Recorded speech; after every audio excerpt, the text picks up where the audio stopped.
Youth ministry is very important. It's something that is always talked about and always seemingly invested in, but also oftentimes gets cast by the wayside because it's something that we tend to write off.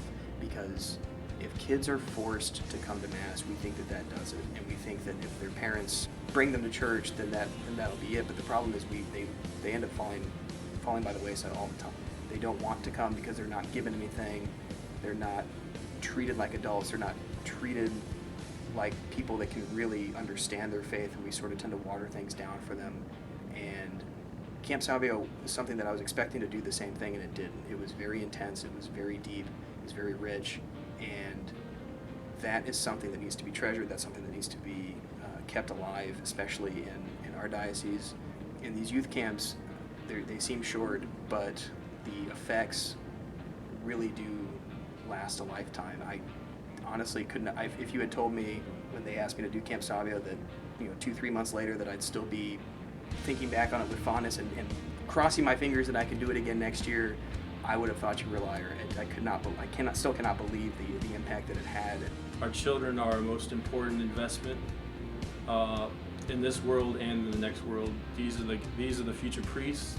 These are the future religious sisters, lay people living their faith in the world that is increasingly more hostile to the faith. So anything that we can do to reinforce these kids in their faith is going to be worth it in this life and in the next. I think one of the beauties of Camp Savio is the multiple tiers of people that are there. So you have the high school servants, you have the college shepherds, you have the directors.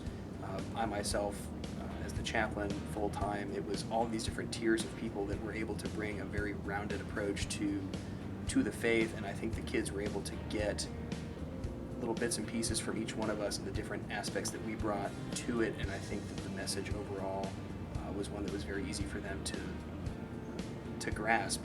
Ultimately, if there's any group that we need to sacrifice for, especially me being a priest, it put flesh on what I've been studying for the last 6 years. Just seeing that these kids need examples and they need people to sacrifice their lives for the welfare, temporal and spiritual of all these children.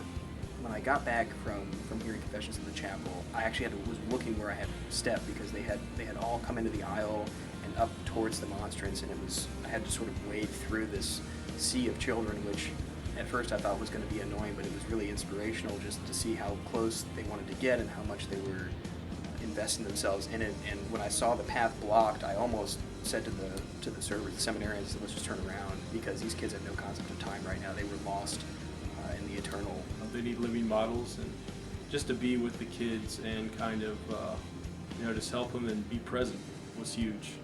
I was informed, told that I would be helping out with Camp Savio for a week. The question was rather, did I have anything that conflicted, not did I want to do it? And so I was a little apprehensive going in. After that first week, all I remember the second week as I was settling into my parish assignment was kind of hoping. I was looking at my phone, hoping that I'd get a phone call from somebody or a text message saying, please come back and help with confessions, or come say Mass one day, or come play bubble soccer again, or something like that. And this is what I studied for. This is why I became a priest, to let Jesus use me to impact these kids' lives. So yeah, I'd love to come back next year.